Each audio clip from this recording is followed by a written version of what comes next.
Dal catalogo Segui il tuo istinto 7 vi faccio vedere la pelle di elefante che possiamo avere in tinta unita, oppure qui abbiamo creato un disegno con questo tondo in questa meravigliosa camera da letto.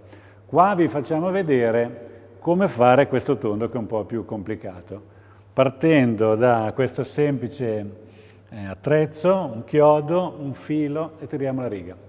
Possiamo farvi vedere.